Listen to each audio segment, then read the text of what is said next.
नमस्कार, स्वागत है आपका उत्तराखंड खबरनामा न्यूज में।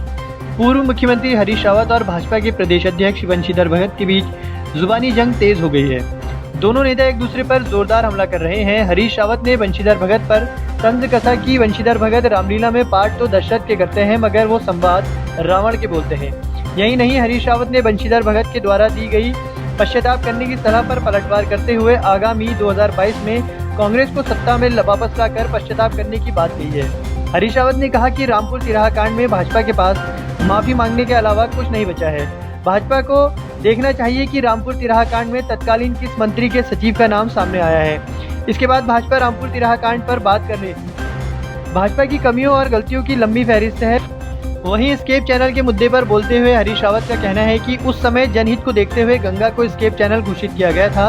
वर्तमान में भाजपा सरकार पुनः जनहित को देखते हुए स्केप चैनल को पूर्ण गंगा घोषित करे।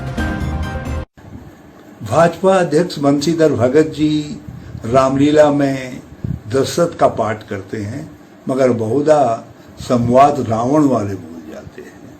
वो चाहते हैं कि मैं प्रायश्चित करूं। भगत जी, मैं निश्चित तौर पर 2022 में कांग्रेस की सरकार वापस लाकर प्रायश्चित करूंगा। आपने बहुत ठीक कहा कि मेरी कुछ कमियां रह गई, जिन कमियों के कारण 2017 में उत्तराखंड में मेरे बाद कुछ भी काम न करने वाली सरकार आई। रामपुर तिराहा कांड में कौन दोषी है, इस विषय में मुझसे पूछने के बजाय उस समय के श्री सतपाल महाराज जी के बयानों को जरा सा पढ़ लीजिएगा, और यदि वो बयान आपको न खोजने को मिले तो इतना जरा याद कर लीजिएगा कि रामपुर तिराहा कांड का एक अभियुक्त आपके किस नेता का, जो मुख्यमंत्री भी रहे, केंद्र में मंत्री भी रहे, उनके प्राइवेट सेक्रेटरी रहे।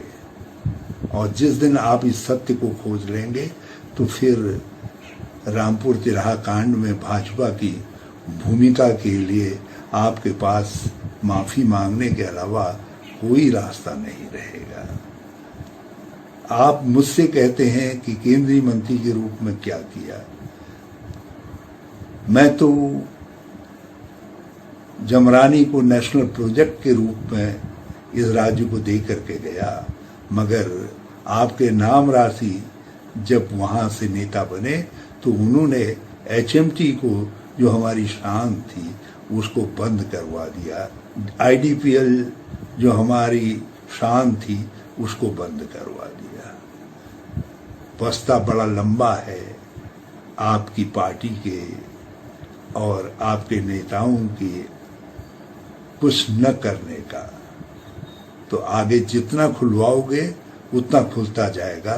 बेहतर यह है कि गंगा को स्केप चैनल के संदर्भ में जो निर्णय उस समय लिया गया वो उस समय के जनहित को देख के लिया गया। अब हमारे सबके भावनात्मक हित में आप उस निर्णय को वापस करवाइए, उसको रद्द करवाइए। हरिद्वार से उत्तराखंड खबरनामा न्यूज की रिपोर्ट।